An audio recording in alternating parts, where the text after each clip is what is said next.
아니라 성령과 능력과 큰 확신으로 증거하겠사오니 우리 사랑하는 성도들 하나님의 음성으로 하나님의 말씀으로 듣게 하여 주옵소서. 우리 구주 예수님의 이름으로 기도합나이다. 아멘. 아멘. 자, 우리 서로 인사합시다. 메리 크리스마스. 메리 크리스마스. 시국이 참 혼란스럽습니다. 그래서 그런지 이 성탄의 분위기가 쉽게 느껴지지 않는 것 같습니다. 예전에는 성탄절이 다가오면 참 좋았어요. 오히려 설날 때보다 추석 때보다 저는 개인적으로 성탄절이 참 좋았습니다. 그리고 행복했습니다. 크리스마스 이브라고 하죠. 언제입니까? 24일이죠. 24일이면 그동안 열심히 모여서 준비했던 성탄 발표회를 합니다. 성극도 하고 성지교독도 하고 또 찬양을 하면서 아기 예수님의 탄생을 축하하고 또 그렇게 발표회를 끝나면 또 옹기종기 모여서 같이 식사도 하고 같이 교제도 하죠. 그리고 올라이트를 합니다. 그리고 또 새벽에 무엇을 하는 것이 있는데 그것이 무엇입니까? 새벽성이지요. 새벽성을 돌고 그래서 각 가정마다 새벽성을 돌면은 이제 정성스럽게 준비한 이제 과자를 줍니다. 그러면 그것을 받아다가 이렇게 예쁘게 포장을 해서 성탄절에 오는 아이들에게 선물로 나누어주는 그렇게 해서 성탄절을 아주 행복하게 즐겁게 보냈던 그런 기억들이 있습니다. 요즘에 그렇게 성탄절을 잘 보내지 않습니다. 바빠서 그런지 아니면은 분위기가 그래서 그런지 우리는 그렇게 성탄절을 보내지 않는 것이 참 많이 아쉽습니다. 그러나 우리가 모였을 때만이라도 우리가 성탄절의 좋은 분위기를 만들어 가야 할 줄로 믿습니다. 우리 뒤에 계신 분들하고도 이렇게 인사합시다. 예수님 탄생하셨습니다. 예수님 탄생하셨습니다. 한 번 더 메리 크리스마스. 메리 크리스마스. 그래서 오늘부터 수요일까지 우리 만나면 서로 어떻게 인사하는가 하면 메리 크리스마스. 메리 크리스마스. 그렇게 인사하시는 겁니다. 정신이라고 하는 그런 단어가 있습니다. 뭐 예를 들자면 정신 차려. 그런 단어가 있잖아요. 베드로전서 4장 10절의 말씀을 보시면은 이런 말씀이 있습니다. 정신 차려라. 정신 차려라. 만물의 마지막이 가까이 왔으니 그러므로 너희는 정신을 차리고 근신하여 기도하라 라고 이야기합니다. 우리 옆에 계신 분들하고 정신 차리세요. 정신 차리고 근신하여 기도하십시오. 기도를 멈추지 마십시오. 내년도 새 한교회 표 무엇입니까? 기도를 멈추지 않는 교회, 그리고 세상에 복을 주는 교회. 정신 차리고요. 기도 좀 열심히 하시고 기도를 멈추지 않는 여러분 되시기를 축복합니다. 여기서 정신이라고 하는 것은 무엇인가 하면은 생각하고 판단하는 능력 또는 작용을 정신이라고 이야기를 합니다. 또한 정신은 이런 의미도 가지고 있습니다. 무엇인가 하면 근본이 되는 이념이나 사상, 그것을 뭐라고 이야기하는가 하면 정신, 그렇게 이야기합니다. 영어로 말한다면 스피릿, 그렇게 이야기할 수가 있겠죠. 여러분, 우리가 성경 말씀, 하나님의 말씀을 가지고 있는데 이 성경의 정신이 있습니다. 이 성경의 정신이 무엇인가 하면 따라합시다. 영광을 하나님께. 성경의 정신이 무엇이라고요? 영광을 하나님께. 창세기부터 그리고 요한계시록까지 이 성경을 떠받치고 있는 정신이 무엇이냐? 사람은 하나님께 영광을 올려야 한다라는 것이죠. 여러분 잘 알고 계시는 고린도전서 10장 31절을 보시면 이런 말씀이 있습니다. 그런즉 너희가 먹든지 마시든지 무엇을 하든지 다 하나님의 영광을 위하여 하라. 사람은 마땅히 자신을 지으신 하나님의 영광을 위해서 살아가야 한다. 그것이 무엇이냐? 성경의 정신이라 할 수 있을 것입니다. 우리 장로교 요리문답서중에 소요리 문답이 있습니다. 제가 개인적으로 참 좋아하고 암송하는 그런 소요리 문답인데, 소요리 문답 제1문에 보면은 이런 질문이 나옵니다. 사람의 제일 되는 목적이 무엇이냐? 그랬을 때 답은 무엇입니까? 하나님을 영화롭게 하고 영원토록 하나님을 즐거워하는 것이다. 그것이 사람의 제일 되는 목적이다. 성경의 정신을 그렇게 말씀하고 있습니다. 여러분, 하나님께 영광 올려드립시다. 무엇을 하든지 먹든지 마시든지 우리 하나님께만 영광이 되어지는 저와 여러분, 우리 세한교회가 되기를 예수 그리스도의 이름으로 축복합니다. 영광을 하나님께, 이것이 성경의 정신인데 이 성경의 정신과 반대되는 정신이 하나 있습니다. 그것이 무엇인가 하면은 바벨 정신입니다. 바벨 정신이다 라는 것이죠. 그럼 바벨 정신이 무엇이냐? 제가 만든 말이에요. 한번 따라할까요? 노 하나님, 예스 사람. 하나님 싫어요. 사람 좋아요. 그게 뭐예요? 그게 바벨 정신입니다. 요즘 정치가 상당히 시끄럽지 않습니까? 제가 정치적인 용어를 하나 끌어서 표현할게요. 반하나님, 친사람. 반하나님, 친사람. 그것이 무엇입니까? 성경의 정신과 반대되어지는 바벨 정신이다. 이렇게 말을 할 수가 있습니다. 먹든지 마시든지 무엇을 하든지 하나님을 생각하며 하나님께 영광을 올려드리는 사람, 성경의 정신으로 살아가는 사람을 성경은 뭐라고 이야기하느냐? 의인이라고 이야기합니다. 요한계시록 8장 여러분에게 말씀을 전했잖아요. 성도의 기도 전했잖아요. 성도가 기도하면 그 기도가 그 향로에 담겨집니다. 그리고 천사의 손을 통해서 하나님 보좌로 올라가죠. 그리고 하늘에서 이루어진 것 같이 땅에서도 응답이 되는 겁니다. 자, 성경의 정신으로 기도하면서 살아가는 사람을 누구라고 이야기합니까? 성도라고 이야기합니다. 예수 안에서 거룩함을 받고 예수의 이름을 부르면서 살든지 죽든지 무엇을 하든지 우리 예수님의 뜻을 쫓아 예수님의 영광을 위해서 살아가는 사람, 그 사람이 누구냐? 성도요, 의인이다 라고 말할 수 있습니다. 반대로 생각해 봅시다. 참 착합니다. 법이 없이 살 만큼 참 착합니다. 그리고 도덕적으로도 흠이 없습니다. 그럼에도 불구하고 그 속에 하나님이 없어요. 예수가 없어요. 자신을 중심으로 살아요. 자기의 인생의 가치관을 중심으로 살아요. 이 사람은 누굽니까? 죄인입니다. 바벨 정신으로 살아가는 죄인이라고 할 수 있을 것입니다. 오늘 본문 이 요한계시록이 지금으로부터 약 2000년 전에 기록이 됐습니다. 그때로부터 더 2000년 전으로 넘어갑시다. 그렇다면 약 4000년, 아주 오래전이겠죠. 4000년 전에 지금으로부터 바벨 정신으로 살아갔던 한 사람을 여러분에게 소개하고 싶습니다. 여러분 노아 홍수 사건 아시죠? 창세기 6장의 말씀을 보시면 그 시대의 사람들이 참 악했습니다. 예수님께서는 그 사람들의 악함을 시집가고 장가가며 살았다. 다시 말해 시집가고 장가가고 하나님 없이 자기 뜻대로 자기 생각대로 자기 계획대로 그렇게 살았다. 그걸 악이라고 예수님께서 말씀하셨습니다. 이렇게 사람들이 참 악했습니다. 그래서 하나님께서 그 악한 세상을 심판하셨어요. 무엇으로 심판하셨습니까? 물로서 심판하셨어요. 세상에 물로서 심판을 하셨을 때 하나님께서 구원하신 사람들이 있습니다. 그 사람은 누구인가 하면 노아와 그의 가족들입니다.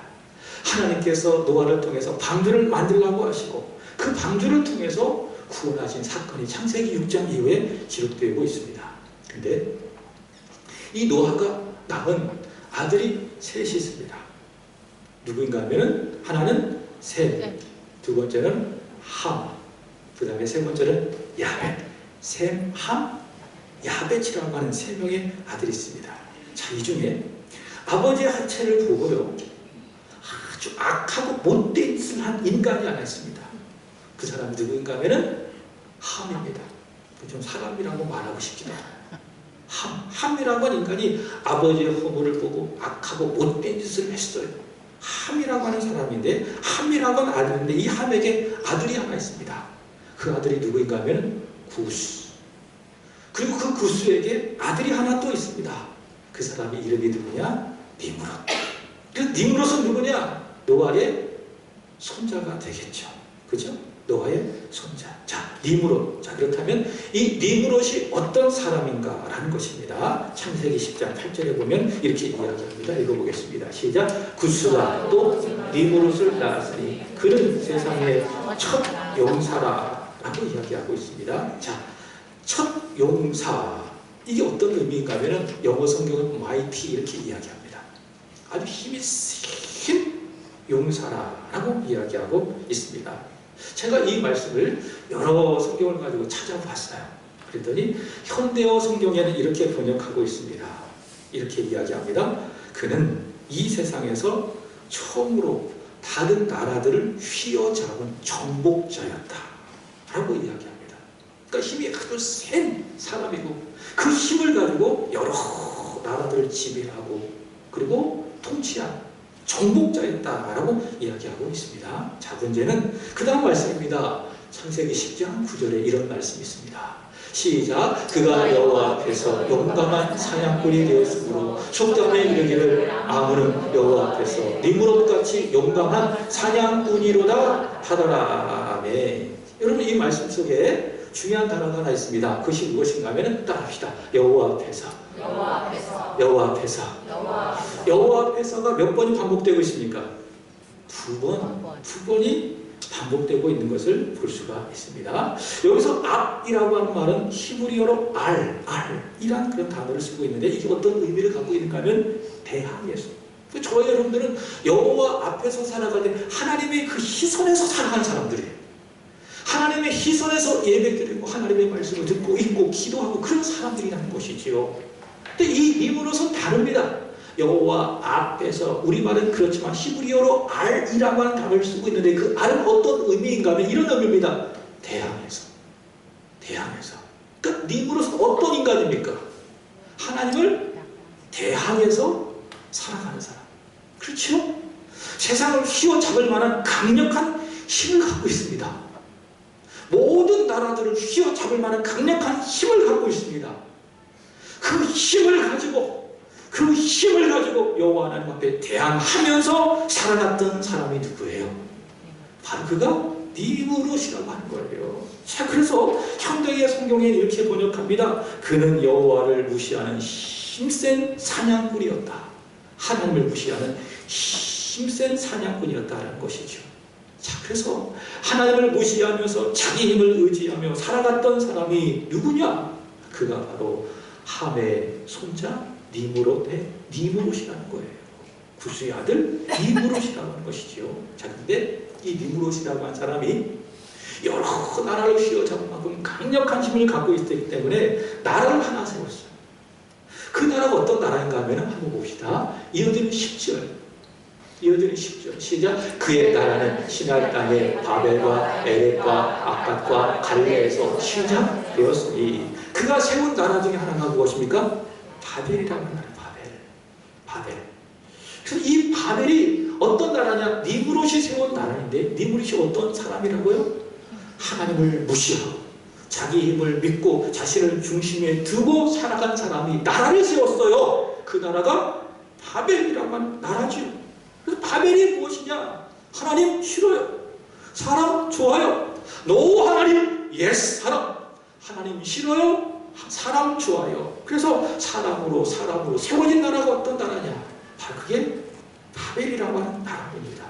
자, 그리고 창세기 11장의 말씀을 보시면은 이 바벨 정신이 아주 투철한 이 니므롯을 중심으로 해서 사람들이 막 모이는 겁니다. 그리고 사람들이 모여서 큰 성읍을 건설하고 큰 탑을 건설하게 되는 겁니다. 그것이 무엇입니까? 창세기 11장에는 그 유명한 바벨탑이라고 하는 것이지요.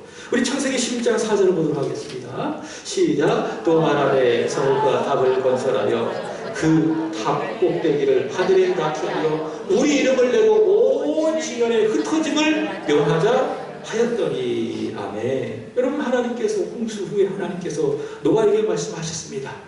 창세기 9장 1절의 말씀을 보시면 이렇게 말씀하셨습니다. 얘들아, 노아야, 아들들아, 너희가 복을 받아라.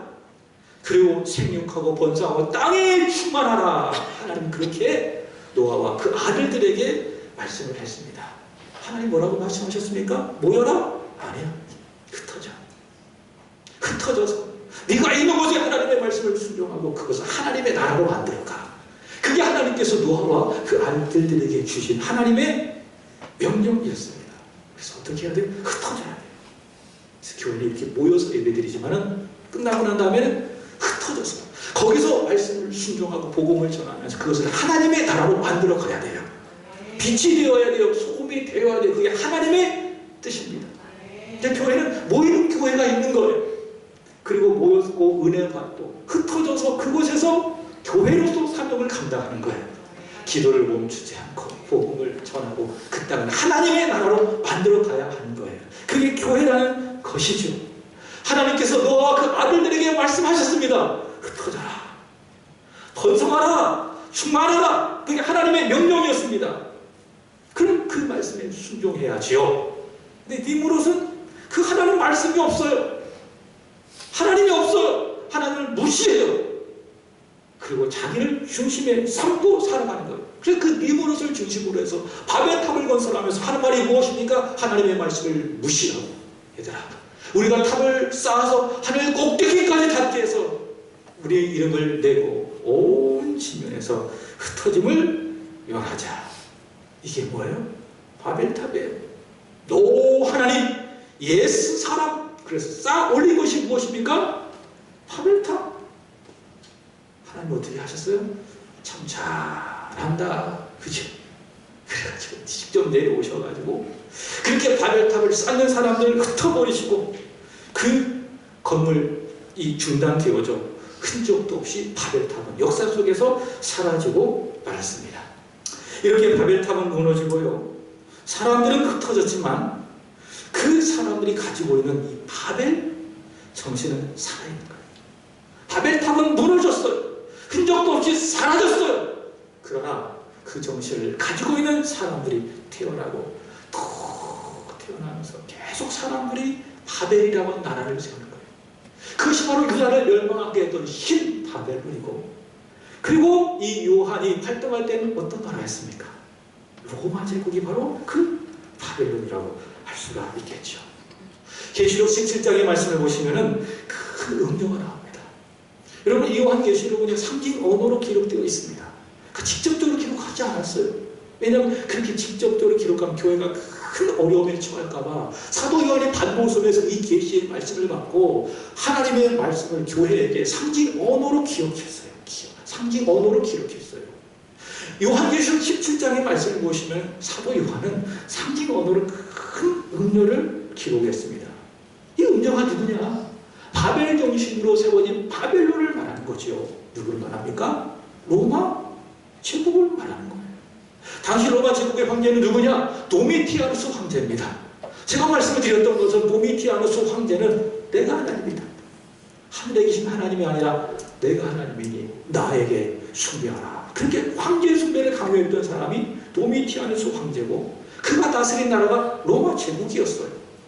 이 로마 제국이 무엇입니까? 큰 음료예요. 그게 바벨론이라고 하는 그런 것이라 할 수 있습니다. 자, 이 바벨론이 어떤 곳인지 오늘 본문으로 한번 들어가 보도록 하겠습니다.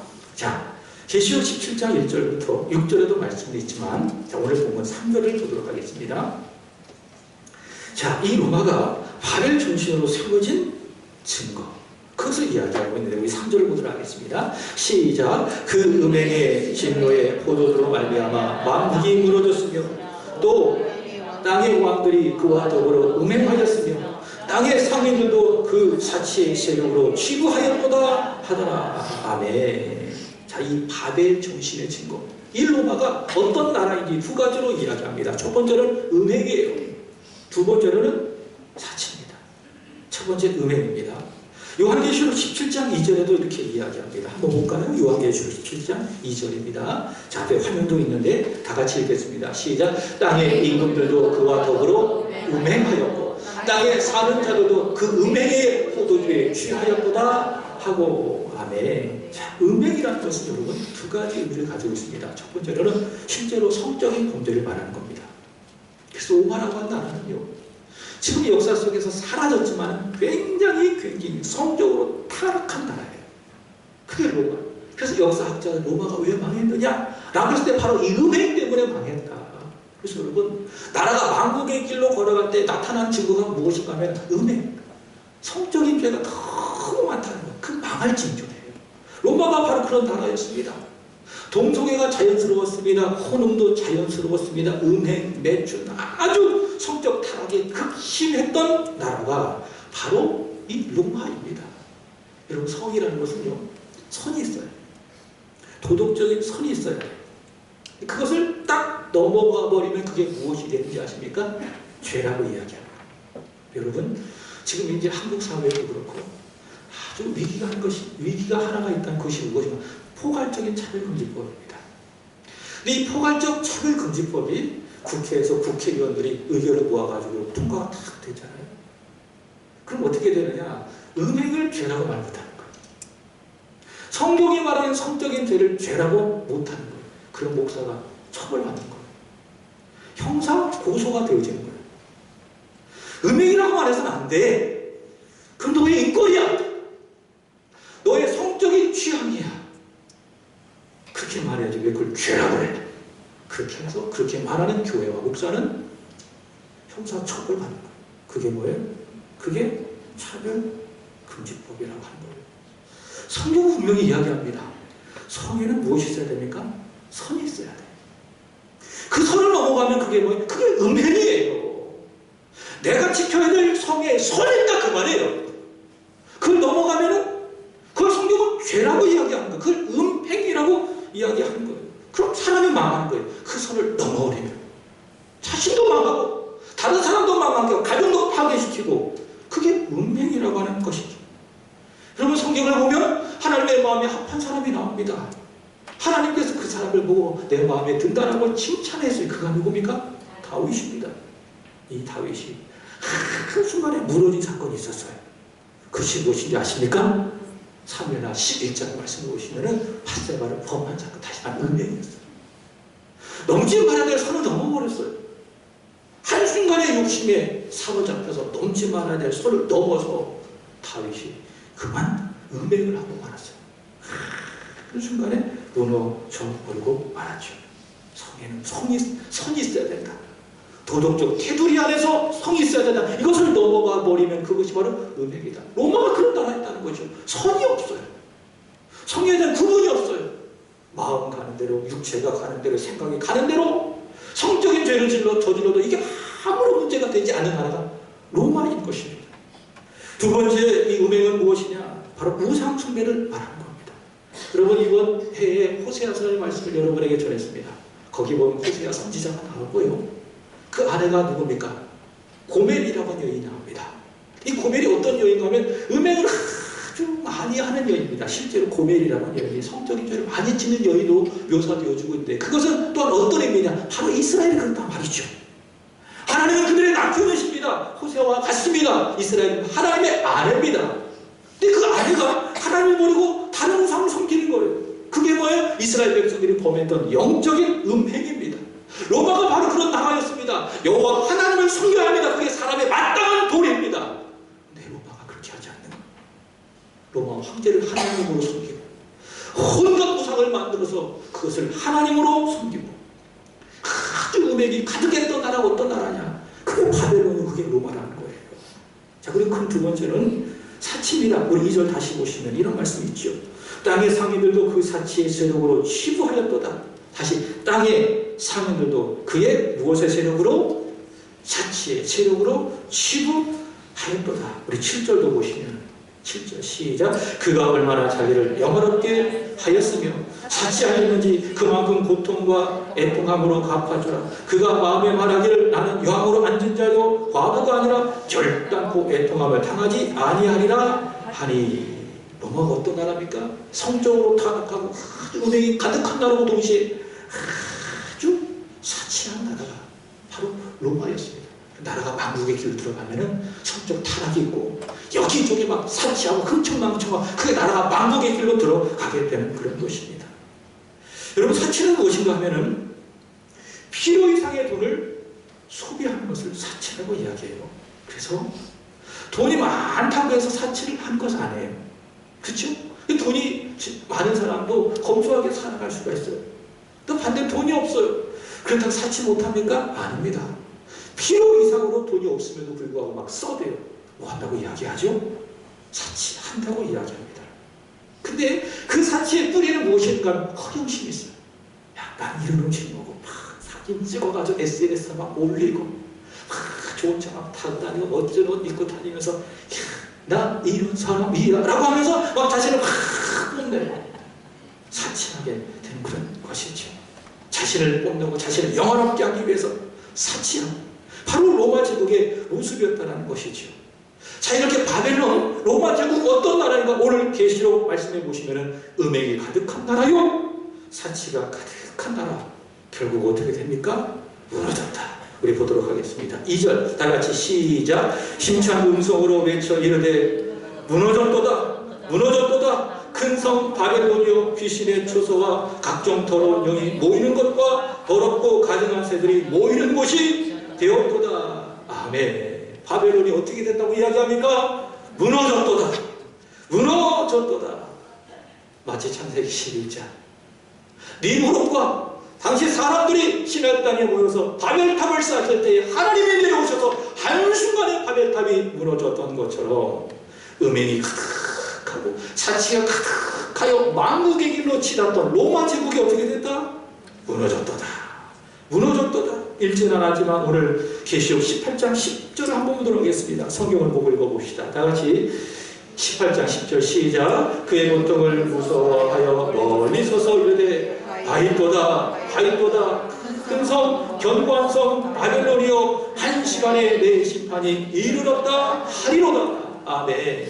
바벨론이 무너졌대요. 왜 무너졌어요? 하나님이 진노하셔서 음행과 사치로 가득한 바벨론이 하나님이 진노하셔서 한순간에 무너지고 말았다라고 하는 그런 것입니다. 그리고 실제로 이 로마 제국은요 1453년 오스만 제국에 의해서 콘스탄티노플이 함락되어져 한순간에 무너지고 말았습니다. 이 요한계시록을 기록한 요한이 함께 살았던 동료 사도가 있습니다. 그가 누구인가 하면은 베드로입니다. 그러니까 베드로와 동시대를 살았죠. 요한이. 그 어부로서 주님의 부르심을 받고 사도로 주님과 함께 훈련을 받고 또 그 이후에 로마에 가서 베드로가 목회를 했는데, 물론 사도 요한은 에베소에서 목회하다가 이후에 반모섬에 가서 거기서 계시록을 받고 다시 에베소로 돌아와서 거기서 자연사한 인물이라고 할 수가 있는데, 이 요한의 동역자 베드로가 이렇게 이야기합니다. 베드로전서 5장 13절 보시면 이런 말씀이 있습니다. 함께 읽어보겠습니다. 베드로전서 5장 13절 시작. 택하심을 함께 받은 바벨론에 있는 교회가 너희에게 문안하고 내 아들 마가도 그리하느니라. 보십시오. 교회가 무엇입니까? 교회는 건물입니까? 사람입니까? 사람입니다. 고린도전서 1장 2절에 의하면 예수 안에서 거룩하여 지고 예수 이름을 부르는 사람들을 뭐라고 이야기하죠? 교회. 근데 그 교회가 어디에 있다고 이야기하죠? 바벨론에 있대요. 바벨론. 여기서 말하는 바벨론은 어디를 말하는 거죠? 바로 여기 계시록 18장에 나오는 로마 제국을 말하는 거예요. 로마 제국. 왜 안 보이게 해? 지금 교회가 어디 있다고 이야기하죠? 그거 말고 베드로전서 5장 13절. 정신 차려! 베드로전서 5장 13절. 교회가 어디 있다고 이야기합니까? 바벨론에 있다고 이야기합니다. 자, 교회는 어디에 있다고요? 바벨론에 있는 거예요. 이 계시록 기록될 때 교회가 어디에 있어요? 로마 제국 안에 있어요. 바벨론 안에 있어요. 자, 근데 이 교회를 향한 하나님의 명령이 있습니다. 따라합시다. 바벨론에서 나오라. 바벨론에서 나오라. 교회를 향한 하나님의 명령이 뭐라고요? 바벨론에서 나오라. 내 백성아 교회로 바벨론에서 나오라. 오늘 4절 보도록 하겠습니다. 다 같이 시작. 또 내가 들으니 하늘로부터 다른 음성이 나서 이르되 내 백성아 거기서 나와 그 죄에 참여하지 말고 그가 받을 재앙을 받지 말라. 교회에 있는 바벨론을 향하여 하나님께서 명령하시는 겁니다. 내 백성아 그 음행에 참여하지 말고 그 사치에 참여하지 말고 그 우상 숭배에 참여하지 말고 거기서 나와. 그 죄에 참여하지 말고 바벨론이 받을 재앙을 너희가 함께 받지 말라. 하나님께 교회를 향하여 그렇게 말씀하고 있습니다. 바벨론에서 나오라. 아브라함이 있습니다. 아브라함은 누굽니까? 믿음의 사람입니다. 다윗과 함께 믿음의 사람 아브라함이라고 할 수 있겠죠. 아브라함이 처음 살던 곳이 있습니다.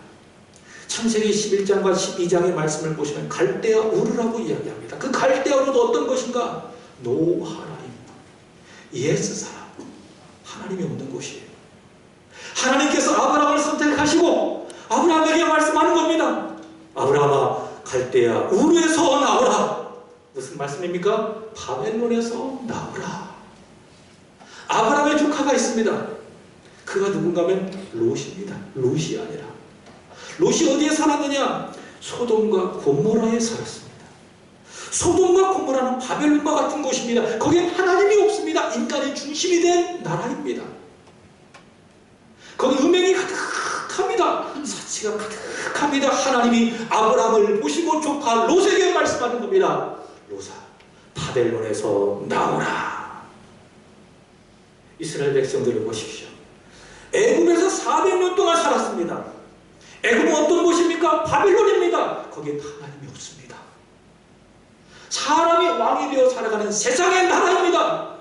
하나님께서 모세를 통해서 이스라엘 백성들에게 말씀하는 겁니다. 바벨론에서 나오라. 유다 백성들이 하나님께 불순종하여 신 바벨론으로 포로로 잡혀갔습니다. 예레미야에게 말씀하신 대로 70년의 약속의 기한이 찼습니다. 하나님께서 유다 백성들에게 말씀하시는 겁니다. 예레미야 51장 45절의 말씀을 보시면 내 백성아 바벨론에서 나오라. 이 계시록을 받는 그 당시 교회를 향하여도 역시 하나님께서 말씀하는 겁니다. 내 백성아 거기서 나오라. 그 죄에 참여하지 말고 그가 받을 재앙들을 너희가 함께 받지 말아라 라고 말씀하고 있습니다. 여러분, 이렇게 하나님께서는 역사 속에서 끊임없이 교회를 향하여 하나님의 백성을 향하여 하시는 말씀이 무엇이냐? 내 백성아 바벨론에서 나와라. 바벨론은 무너졌습니다. 오늘 이 절의 말씀처럼 로마는 무너졌습니다. 창세기 11장에는 바벨탑도 무너졌습니다. 유다를 멸망하게 했던 신 바벨론도 무너졌습니다. 소돔과 고모라도 무너졌습니다. 애국도 무너졌습니다. 그러나 여러분, 바벨 정신은 살아있습니다. 요한계시록 12장에 나온 용이 살아있는 한, 그 용이 주도하는, 그 용이 지배하는 바벨 정신은 여전히 살아있습니다. 그리고 어디에 있습니까? 우리가 살고 있는 이 세상에 살아있습니다. 이제는 그 바벨론이, 그 바벨 정신이 우리에게 다가옵니다. 조그마한 스마트폰을 통해서 다가옵니다. 미디어를 통해서 다가옵니다. 우리가 즐기는 문화를 통해서 우리에게 다가옵니다. 때로는 물질을 통해서 우리에게 다가옵니다. 그게 무엇입니까? 바벨 정신으로 무장한 바벨론입니다.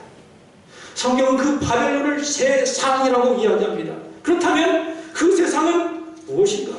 한번 보도록 하겠습니다. 우리에게 바벨론 그 세상은 무엇인가? 요한일서 2장 16절 보시면 이렇게 이야기합니다. 요한일서 2장 16절 시작.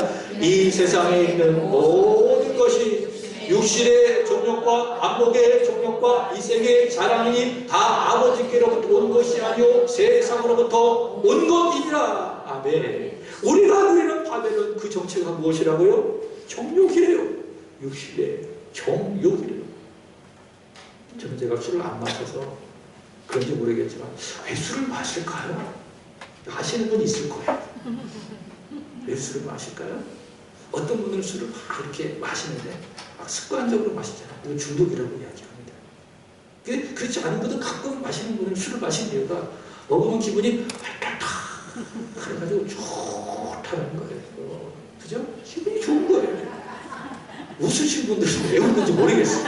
알아서 웃는 건지 아니면 그냥 옆에 사람 보고 알아서 내가 웃는 건지 모르겠지만 정욕, 쾌락, 그게 뭐예요? 그게 바벨론이에요. 두 번째 무엇입니까? 안목의 정욕입니다. 도저히 말하는 것을 모릅니다. 그게 뭐예요? 안목의 정욕입니다. 그 다음에 세 번째는 무엇입니까? 이생의 자랑입니다. 나를 자랑하고 싶어. 내가 가진 것을 옆에 사람에게 자랑하고 싶어. 뽐내고 싶어. 알려주고 싶어. 허영 부리고 허세 부리잖아요. 그게 뭐예요? 그게 이생의 자랑. 그게 반역이라는 거예요. 하나님이 말씀하시는 겁니다. 내 백성아 그 죄에 참여하지 말고, 육신의 정욕과 안목의 정욕과 이생의 자랑, 그 바벨론의 죄에 참여하지 말고 뭐라고 이야기합니까? 거기서 나오라. 거기서 나오라. 아멘 하셔야죠. 아멘. 하나님의 명령이에요. 야고보서 4장 4절에 이렇게 이야기합니다. 읽어보겠습니다. 야고보서 4장 4절 시작. 가늠한 너희들아, 세상과 못된 것이 하나님과 원수됨을 알지 못하느냐? 그런 누구든지 세상과 거치되고자 하는 스스로 하나님과 원수되는 것입니다. 아멘. 여러분, 세상과 벗되지 마십시오. 따라합시다. 나는 예수님의 것이다. 믿습니까? 요한복음 15장의 말씀 보시면 예수님께서 우리를 향하여 뭐라고 말씀하셨습니까? 나는 너의 것이다. 나는 너의 친구라. 그래서 여러분, 친구 없어도 초장하지 마세요. 우리 아들이 자기 얘기 하지 말래. 절대로 하지 말래. 근데 저 아이 얘기가 아니라 우리 아이가 그래요. 아빠는 친구 없다고 늘 저한테 놀려요. 사실 저 친구 없어요. 저 삼촌이 앉아가지고 성경 계속 보고 막 쓰고 안 되고 그렇게만 살거든요. 연락하는 친구 별로 없어요. 근데 최근 들어 친구가 하나 생겼어요. 제가 군대에서 만났던 제 고참. 안산에서 목회하고 있는 그 목사님이신데 얼마 전에 같이 세미나도 갔다 왔어요. 친구가 하나 생겼어요. 그러니까 아빠 친구 없다고 놀리지 마.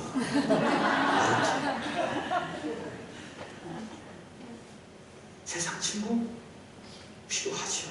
여러분, 예수님 우리의 제일 좋은 친구예요. 믿습니까? 예수님 다가오셔서 야 친구하자. 우리에게 말씀하셨잖아요. 그리고 여러분을 좋은 친구로 만드시기 위해서 그 친구 되신 예수님이 여러분에게 큰 사랑을 보여주셨잖아요. 그게 뭐예요? 그게 십자가예요.